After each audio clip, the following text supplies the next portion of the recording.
all of the art. There's so much talent. I'm impressed.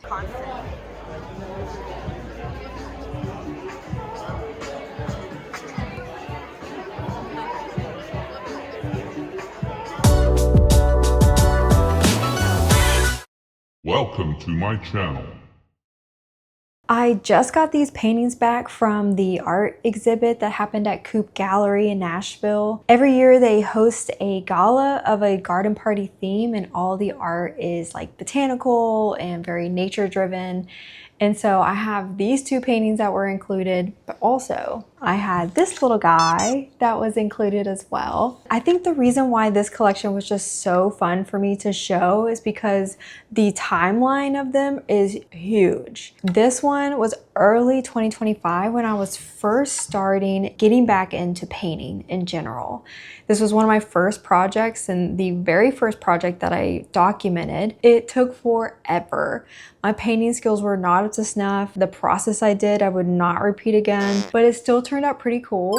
Then the next one in line was this one, and this was an experiment that I did on wood. This was when I was trying to figure out what surface I wanted to paint on. It ended up not being the medium that I really wanted to go for, but it was the start of something that ended up being like this one. This one is a part of my most recent collection of 2026, and it is watercolor on panelboard, and I am very pleased with how this one turned out. Though, of course, there is a lot of learning still for me with clayboard in particular, and I wouldn't really repeat this color scheme, but the process was still pretty cool. I had a lot of friends come out for the gala and I met some new people. It was so cool to see all of the art and just all kinds of different styles and interpretations. And this piece was put right next door to my friend Anna Wallace, and we are doing a show together in a couple months. It was such a delight to just really be involved in the community and help the Coop Gallery, who has a huge impact on the art scene in Nashville, with their fundraising. So of course they brought all the stops out. There was a aerial acrobatic dancer, there was printmaking and paper marbling. I was so stoked for that. I've never tried it, and this was such a cool intro. And of course, had a few things I took home. There was a free Polaroid stand where you could just take a picture. And yeah, there was just like so much. There were tacos, there were drinks, there were just like music, a DJ. It was a vibe and it was so fun. They really nailed it. And the collection and how many artists they included, they had like 40 artists and over 80 paintings that were hung on the walls, and even some of them were mixed media and sculptural. There was even a skateboard that I loved that was on there. It was just really cool to see the span of just all of the art. There's so much talent. I'm impressed. And it was an honor to be chosen to have a painting among all these incredible artists.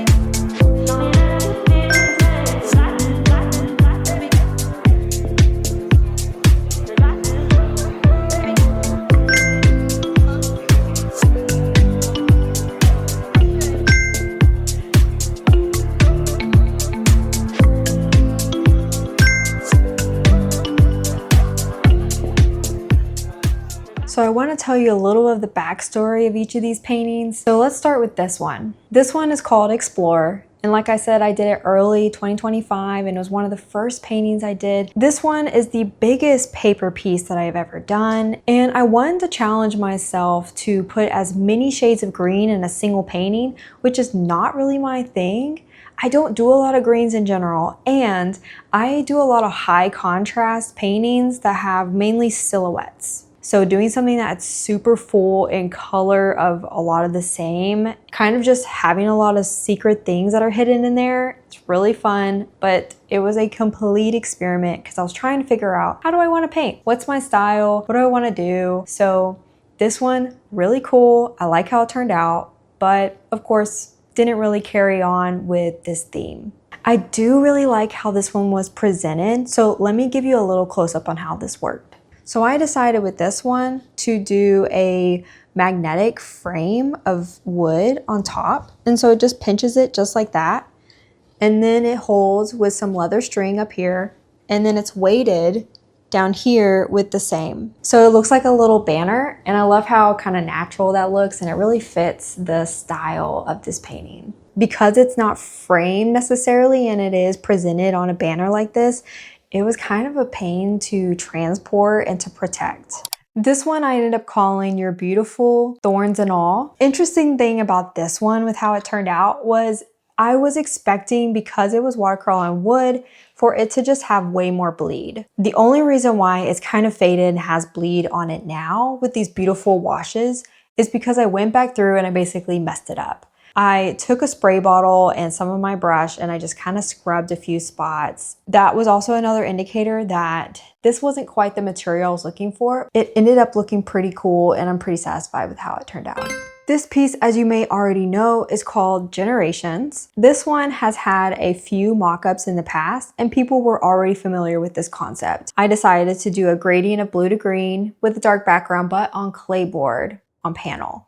I think my overall critique with this one is that clayboard is really great for lighter colors. This background being so dark took a lot of layers. And the way that clayboard works, you paint something on it, and then if you go back over and you paint something, the color on the surface is likely to come back up and reanimate. And so you're kind of working with that color plus the color you're putting on. Because of that, it has this like really watery, blotchy look, which works. But because it's dark, it's really obvious. And I wouldn't say it's distracting by any means, but it definitely plays into a texture that I just was not prepared for. My concept of Generations fits really well into my 2026 art collection, and so this one has definitely stuck around, and I might even do another painting of it. I love it so much, but I really want to nail the look, the colors, like I just want to get it right. If you are a Nashville artist interested in a residency, definitely check out Coop Gallery. They are in the Wedgewood Houston area and they have been around for a hot minute. Also, if you want to be involved in the Nashville arts community but not necessarily a residency, definitely check them out as well. They have so many cool things that they're doing and love to support the arts in any way that they can. I just want to say thank you to everyone that came out. It was great to see people and to be supported, especially by people that I'm friends with. That means the world to me. I also missed everyone that couldn't go, but there will be more in the future, so TBD and keep in touch. All right, see you next video. I have some things to show and to tell, so subscribe and we'll be in touch.